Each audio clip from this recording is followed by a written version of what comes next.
Week after the incident that had occurred at the Kingdom Hall. Should we call it an incident? Let's call it an adventure, friends. When you go flying through the air, it's an adventure. And we had, it was a violent scuffle that took place, really. Really, it was a sight to behold. There was, it was all asses and elbows, just people grabbing. What's amazing is that I didn't even get to finish my sentence before these people tore up out of their seats and grabbed me. I think I even felt somebody's hand around my throat. Jesus. That, they didn't even let me finish. I might have said, just kidding. Or I don't know. But they didn't even let me complete my thought before grabbing me. Get me out of there. So, it was the week after that, and I was pulling up to the Sprint Center in Kansas City. I had gone there to see my girlfriend, who, this isn't going to end good. I can see where this is going. Hadn't heard from her in 5 or 6 days, which was a signaled something was seriously wrong, because we had been dating for quite some time, and we had a cell phone plan together. And we never went a day without talking. We barely went 2 hours without talking.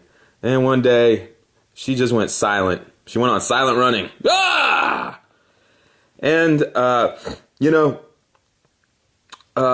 looking backwards through time on this, probably should have known better than to, probably should have left well enough alone and never went back, never said anything, but in matters of the heart, sometimes you don't use your best judgment, and I don't know, I think I just wanted to force the issue. She had my ring on her finger. We were engaged to get married, and I'm not going to go quietly into the night.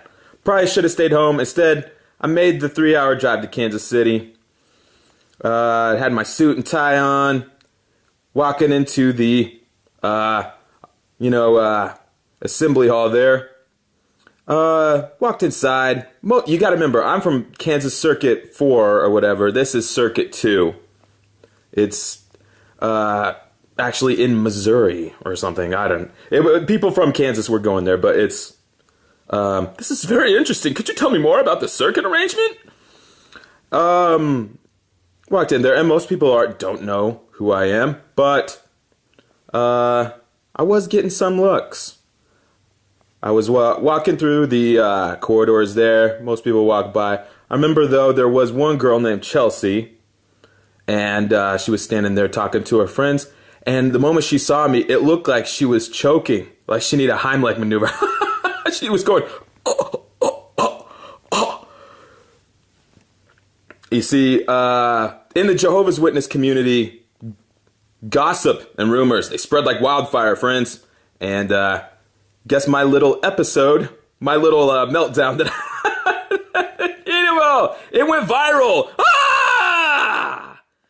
And I was walking around looking for my girlfriend. Just wanted to talk to her, but I didn't see her anywhere. I stepped into the restroom to make sure my hairstyle looked combed, make sure my tie was straightened. Everything. When I walked out of the restroom again, one of her friends, Daly was her name, was standing there waiting for me and informed me that my girlfriend wanted me to not be there. She said, she doesn't want to see you, please leave. And I said, get out of my way. And I wasn't having any of that, no. And walked down the corridor to the auditorium and entered through the top level. I was looking around to see if I could locate her there. There's like 3,000 people there. It was a large circuit assembly. And Daly was walking behind me saying, her parents don't want you here either. Nobody wants you here. Yada, da, da, da. Ah! I want to be here so I can wear my sweater. Is that all right? I want to wear a sweater with checkers on it. It's set by a stream. And I was perusing the building. Not getting a good feeling. I was very perturbed, as you can imagine, by this situation. Had that sinking feeling that something bad was happening. And, well, finally I did spot my girlfriend. I saw her. I was at the top of the auditorium. She was down by the stage. And she was walking in front of the stage, and she had a couple of girl bodyguards with her. I know the ins and outs of what goes on. I can recognize something when I see it. She had a couple of female security personnel with her, and they were on both sides of her. I guess she anticipated me making a cameo at this function. I like coming to get together so we can get down. And I could just see she had a very militant look on her face, like she was all business. And even though it was far away, I could tell by the way she was walking and kind of marching around that her disposition had changed. And I don't know why I put myself through that, but she had my ring. She had a promise ring she wore on a necklace around her. It's hard to walk away from something like that, even though now I'm like, fuck that. But at the time, I don't know what to tell you, folks. My heart wasn't as calloused as it is now. I stood there for a long time, and I watched her walking in her little pattern around the front of the assembly hall there, and then I watched her as she walked towards the stage left exit. I was gonna go through the doors, even though she was very tiny at that point, like watching ants. Watched her walk away because somehow inside I knew that would be the last time I ever laid eyes on her. And it was. So, I guess there was no point in me staying. I exited the auditorium. This was before the program started, of course. People were still walking around, doing their thing. And I stepped outside the auditorium, and lo and behold, two attendants were approaching me. Uh-oh. I actually knew these two guys. Their names were Patrick and Josh. And they didn't like me. By the way. Patrick, I always called him Happy Days Guy because he looked exactly like Ralph Malph from Happy Days. And I never let him hear the end of it. I always called him Happy Days Guy. I would even shout at him like it across the parking lot. Say, hey, Happy Days Guy, how's Potsy? And did I mention that when I was a JW, I was just as rotten as the rest of them? I probably should have included that detail at some point in this story. The other guy, his name was Josh Warner, but he was a quarter Hispanic, and the predominantly white Congregation of Jehovah's Witnesses lovingly referred to him as Beaner. So, what? What? I wasn't in his congregation, it wasn't me. His name was Warner. Naturally, they would call him Beaner, because he was slightly Mexican. What? Look, if you are ostracized by Jehovah's Witnesses, believe me, you are not missing out on anything. It's a nasty place. These are nasty people. And I know you guys are like, well, my family is in the congregation. They have my kids. Friends, it's not worth it. Don't waste the precious years of your life on these people. Don't fuck with them. Get away from them.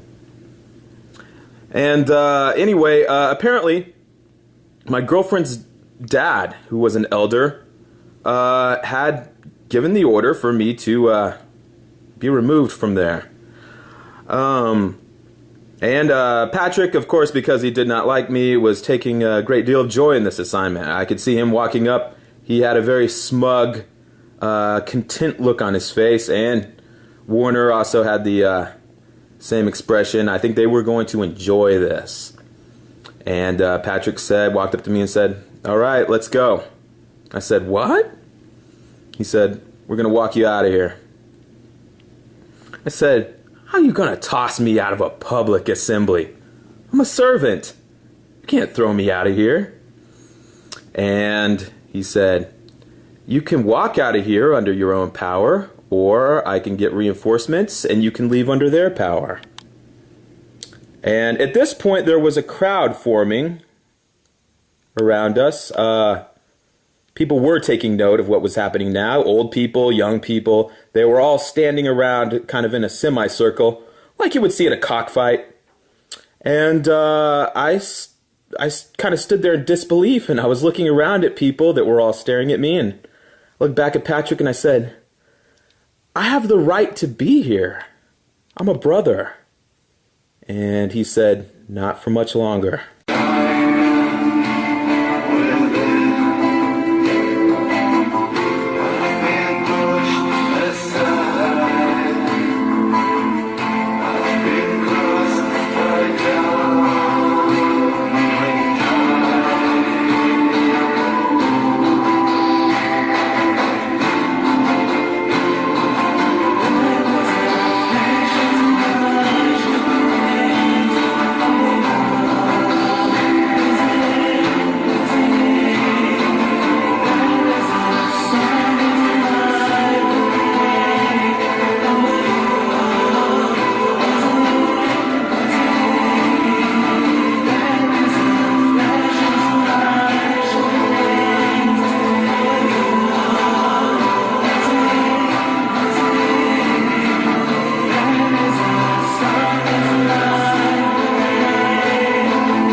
We had been dating for quite some time, and we had a cell phone plan together.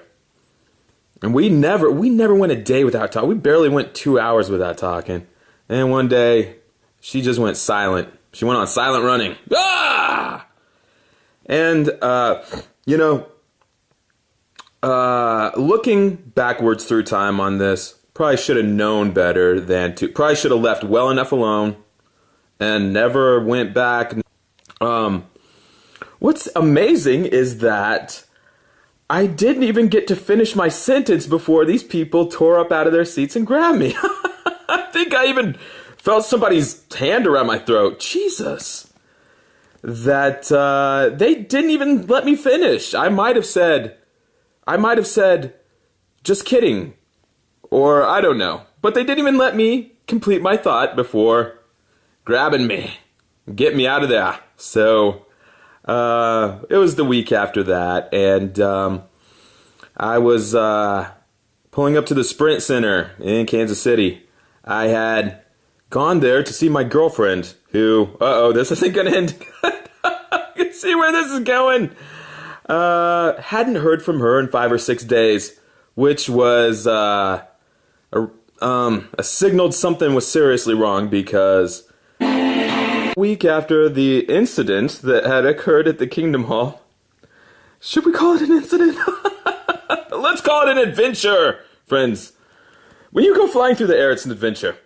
And we had, it was a violent scuffle that took place, really.